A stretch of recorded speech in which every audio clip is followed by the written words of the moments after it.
Nothing dooms a romantic Valentine's dinner quite like a roach-infested restaurant, and we have one on tonight's Dirty Dining. Well, 13 Chief Investigator Darcy Spears shows you the restaurant in a rocky relationship with health inspectors.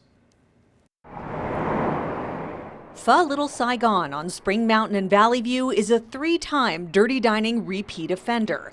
Under various owners, the restaurant has been on the wrong side of the health code off and on for years, but is working hard to set things right.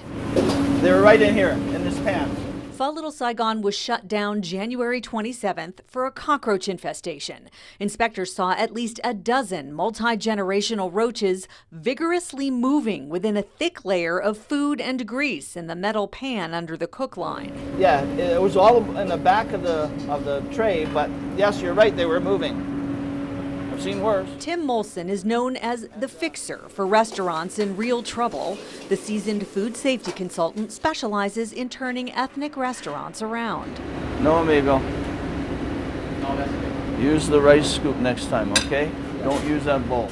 Pho Little Saigon's current owner hired Molson to help break the restaurant's cycle of violations, downgrades, and closures. And he's going to do the right thing. This is his first restaurant. They were back to a 0 demerit A grade on January 31st. Molson says the recent setback came after losing 2 experienced managers who oversaw the kitchen. But the problem was that after these managers left, the attention to the cleanliness in the kitchen kind of dropped. So there's grease buildup and things, all the things that cockroaches like to eat. Inspectors found an excessive accumulation of food and grease throughout the kitchen, and they found a roach at the bottom of an uncovered container of cooking oil. So this is a very old building. Pest infestation has been ongoing and offgoing for a long time. This is definitely not the first time they've been shut down for a roach infestation. No, that's for sure. Molson says all the equipment was pulled out of the kitchen, steam cleaned and scrubbed, the owner voluntarily staying closed for 5 days to make sure all the bugs were gone.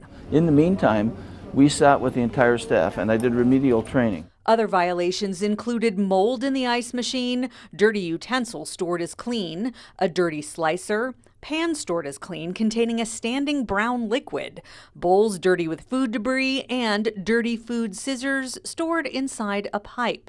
Inspectors also found employees eating and drinking while preparing customers' food. You came to my office and I was a doctor and I was going to operate on you. Do you want me to put you on a clean table or a dirty table?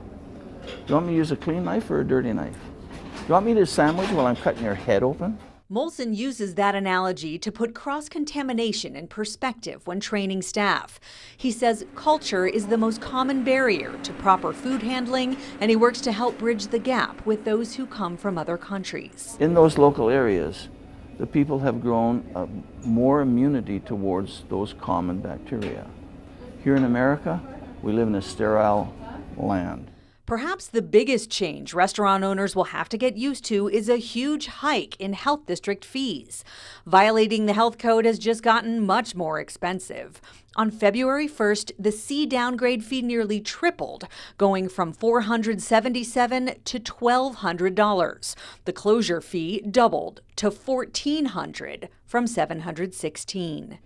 It's basically the health department's way of letting them know that it's more serious than just a matter of being closed and open tomorrow. The fee structure, I think, is going to hurt a lot of restaurants. I think a lot of restaurants are going to end up being closed. The health district says in addition to serving as a deterrence, fees are calculated to cover the cost of environmental health services, which they were no longer doing. The last fee increase was in 2009. Repeat offender Asian BBQ and Noodle on Jones between Spring Mountain and Desert Inn got the highest demerits with a 39 demerit C grade on its January 29th inspection. Multiple employees went into the back alley and returned to the kitchen to prepare food without washing hands. They'd set a sheet tray on top of a trash can to chop bok choy. Cutting boards were dirty, floors and walls behind equipment were filthy with heavy grease and food debris, and beef bone marrow was being thawed in standing water in the mop sink. There was also a bone saw inspectors said was not to be used for contact with food. Employees said it wasn't, making us wonder what they were using it for. Due to consecutive C downgrades, Asian BBQ and Noodle was placed in the health district's administrative process, and that requires intervention training. It still has a C grade. Darcy Spears, 13 Investigates.